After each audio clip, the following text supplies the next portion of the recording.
एक क्लिप चालले गेले 2-4 दिवस, आम्हाला पण ती बाहेरून आली आणि काय आहे म्हणून सहज पाहिली तर कळालं रे हे तर आपलंच आहे, आरसा बघितल्यासारखं झालं.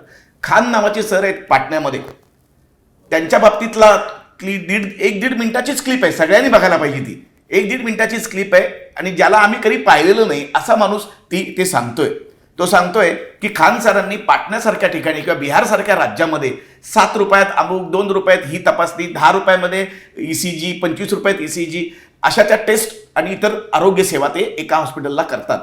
त्यांची संसदेमध्ये पण चर्चा झाली आणि हे सांगितल्यानंतर तो सांगतोय की मित्रांनो, महाराष्ट्रासारख्या आपल्या राज्यामध्ये एक असं शेतकऱ्याचं पोरग आहे की गेले कित्येक वर्ष नुसत्या रक्त तपासण्या किंवा नुसतं मेडिकल नव्हे तर गावागावात पाड्यापाड्यावरती अशी करोडो रुपये खर्चाची आरोग्य व्यवस्था पुरवतो. एकीकडे शिक्षण पुरवतो, अधिकारी बनवण्याचं स्वप्न बाळगून महाराष्ट्रभर फिरतो. त्यांच्या सेवांची यादी एवढी आहे की तुम्हाला 3-4 तास नुसती यादी वाचायला गेलात तरी ती पूर्ण होणार नाही. आणि हा अक्षरशः बहुमूल्य ठेवा आपल्याकडे आहे. सध्या बिहारमधल्या पटना येथील एका सरांची चर्चा सोशल मीडियावर मोठ्या प्रमाणावर पाहायला मिळते. कारण या सरांनी म्हणे नागरिकांना अल्प दरातील सेवा सुविधा देणारे एक रुग्णालय सुरू केलंय. ज्या रुग्णालयामध्ये 7 रुपयांमध्ये रक्त तपासणी, 25 रुपयांमध्ये ECG, 35 ते 50 रुपयांदरम्यान एक्सरे आणि डायलिसिस सारख्या सेवा सुविधा नागरिकांना पुरवण्यात येतात. आणि त्यांच्या या कामाची दखल करत देशातल्या सर्वोच्च असणाऱ्या संसदेत देखील त्यांच्या कामाचा उल्लेख झाला. पण तुम्हाला माहितीये का, या सगळ्या सेवा सुविधांसह प्रत्येक आजारांवर, प्रत्येक उपचार, औषधांसहित एकही रुपया खर्च न करता, कसलाही अल्प दर नाही, कसलाही माफक दर नाही, पूर्णपणे 0 रुपयात देणारी आरोग्य व्यवस्था गेल्या कित्येक वर्षांपासून आपल्या महाराष्ट्रातला एक मराठी माणूस त्यानं उभं केलेल्या 3 मोफत खासगी रुग्णालयाच्या माध्यमातून करतोय. या माणसाचं नाव आहे निलेश भगवान सांबरे.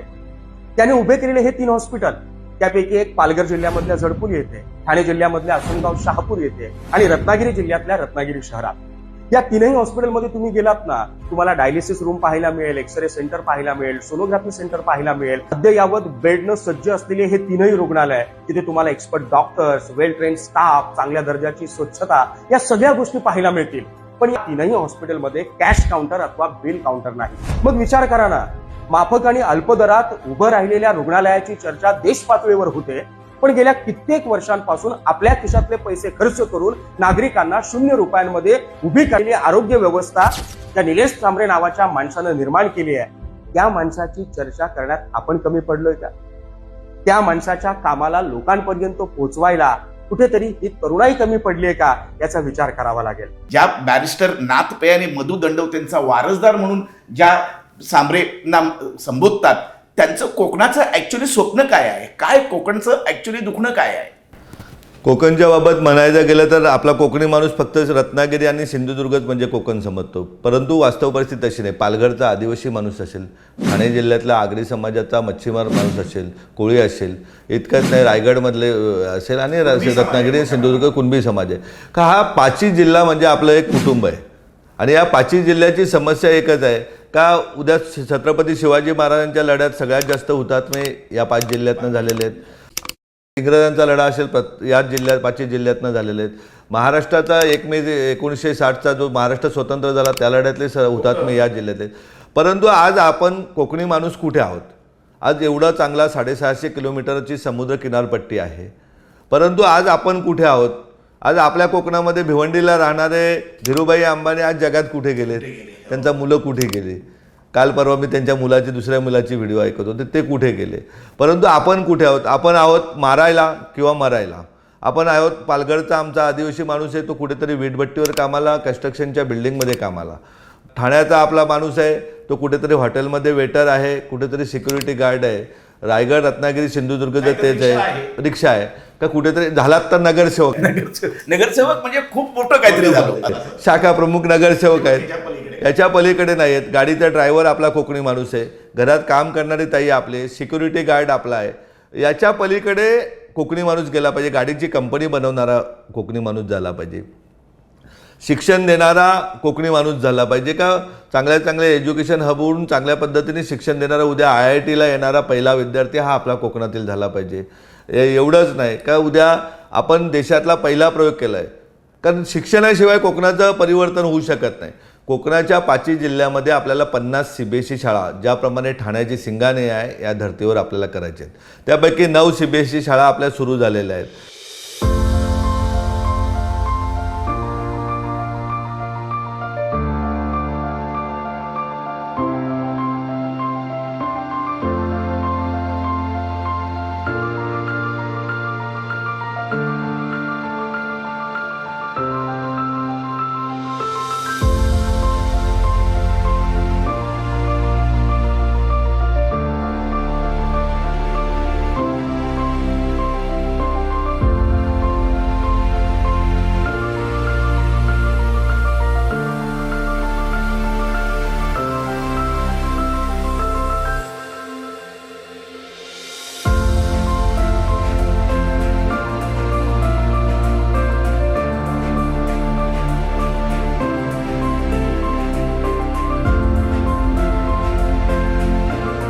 गोरगरिबाच्या मुलांना चांगलं उत्तम शिक्षण देऊन आपण करिअर गायडन्सच्या मार्फत शेकडो शाळांना, दरवर्षी 400-500 शाळांना आपण करिअर गायडन्स करतो. आपणही 100 कार्यक्रम कमीत कमी करताय का? त्यामध्ये विद्यार्थ्यांना शिक्षणाचं महत्त्व समजावून सांगतोय आणि त्यांना सांगतोय का गरिबी आहे म्हणून तुमचं शिक्षण थांबणार नाही, तुम्ही स्वप्न मोठी पहा.